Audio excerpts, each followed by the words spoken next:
Hi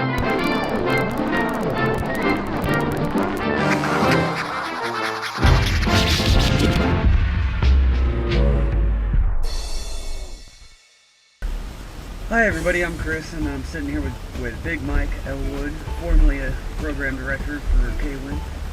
Yeah. KWIN 97.7 and KWNN 98.3. That's right. He works hard at his job. Well, his old job. Anyways, so Big Mike, tell me about being a program director for KWIN. Well, program director, many different jobs. We're responsible for everything that comes out of the speakers 24 hours a day. So, in other words, we're responsible for the music, we're responsible for the DJs, we're responsible for the commercials, the advertising, we're responsible for the promos, the promotions, and if anything goes wrong, it's our butt. Alright, well, it sounds like it's a pretty serious job and they don't take anything lightly there.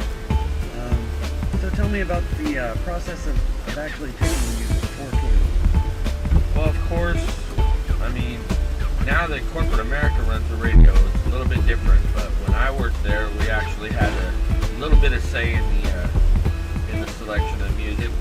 I still to this day diligently watch music charts and trends, and of course I have an ear. People say, he's got an ear. That means that you can hear a song that people are going to be familiar with and they're going to like it. Alright, so Big Mike, tell me how it was when Citadel took over at KWIN when you were working there. Well, we originally were owned by an independent company called Silverado Broadcasting, and it was a great company to work for. Really good people. It was like a family. And, we did a lot of things for the community. We had concerts, we did events, we would have artists come and meet children and, the kids, and it was really fun. And then Citadel Broadcasting bought them out because they decided, Silverado decided that they didn't want to be in radio anymore. They actually are a winery and part of Disney. So Citadel bought them out, and Citadel wasn't so bad. We still had some freedom as far as, they let us do our concerts, and we still had some freedom on the music selection. And I worked for them for 3 years before Cumulus bought them. Cumulus is, I believe, the third largest radio conglomerate, maybe the second, I'm not sure. But once they bought them, it really became corporate. Okay, here's the list of music that we play at all of our stations. We don't do concerts. We don't. That was the end of Summer Splash. If you guys remember Summer Splash, really focused on the profit and not as much the product, which is unfortunate. But I mean, it's business, and that's the way it goes. Well, speaking of marketing, Big Mike, let's talk about that. Was that part of your department, or was that ran by someone else?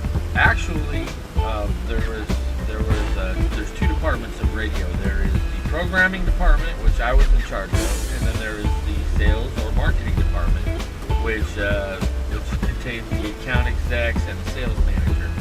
And basically, the sales manager and the account execs sell what I am making, my product that comes out of the speaker. Right. So that's the two different departments in radio. Many times we disagree because I'm trying to go for a perfect product and they're trying to make it profitable. And sometimes it kind of bogs it down a little bit, you know what I mean? Part of the radio that I forgot to mention was the production department.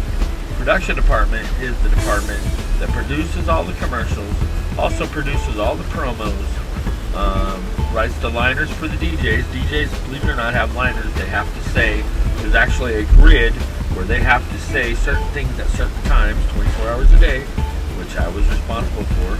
Yeah. So tell me, Big Mike, what was the process of picking DJs for the radio? Well, basically, that was part of my job, programming, and I always looked for a good voice, of course. That's a must, you gotta have a pretty... Except for Howard Stern, he has a horrible voice, but hey, he had a lot of personality. Kind of like you, Chris. A lot of personality. Anyway, I would always look for voice tones. I would also look for personality. Someone that's not afraid to work hard, because radio's hard work. I can say that I honestly did pretty good. I hired Double J. Some of you might remember Double J in the morning. That was my hire. I hired Al Greens, who was one of the biggest night DJs ever to hit KLIN. Rest in peace, passed away. I got the privilege of working with Rick Chase, who was the #1 afternoon DJ at KMEL in San Francisco for 11 years.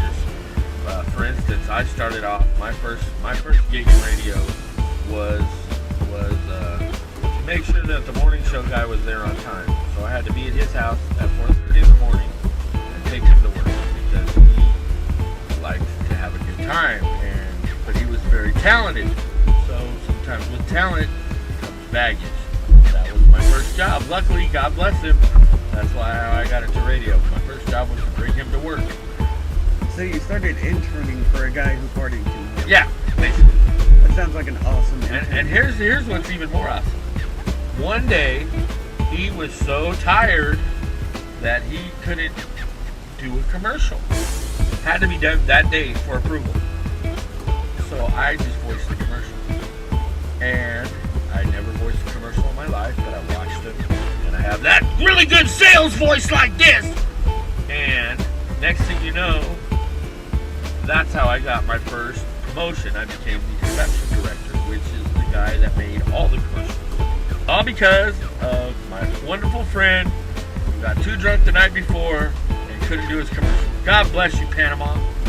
Okay, some of my most memorable moments in radio were, of course, Summer Splash. Those were great. That was a great concert. T-shirt guns are always fun. Yep, T-shirt guns.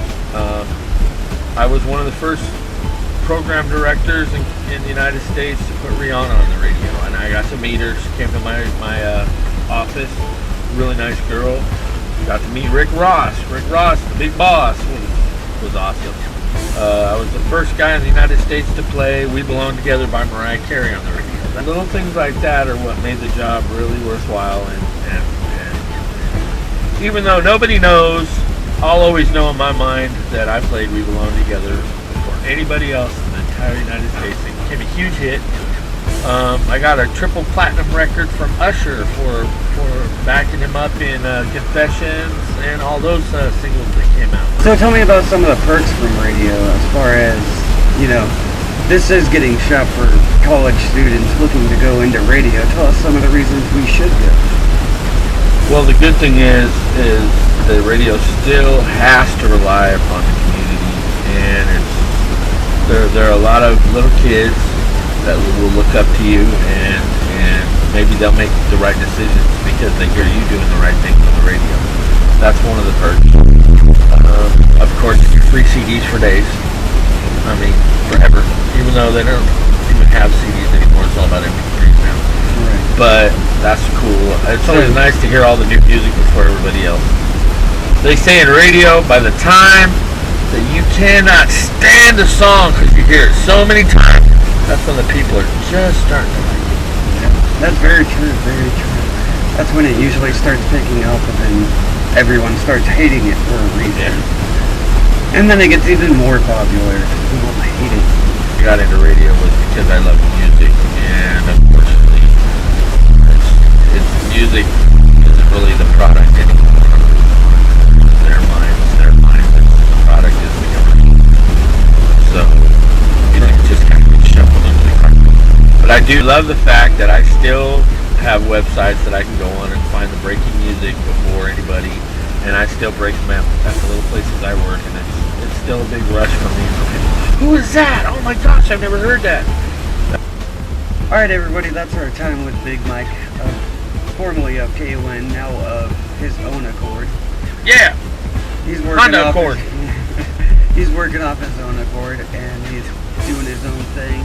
Still DJing, still doing promos, doing it for the love, not the corporate anymore. Amen, brother. Thanks again. God bless. If you want to do radio, work hard and plan on not getting paid for a long time. Thanks.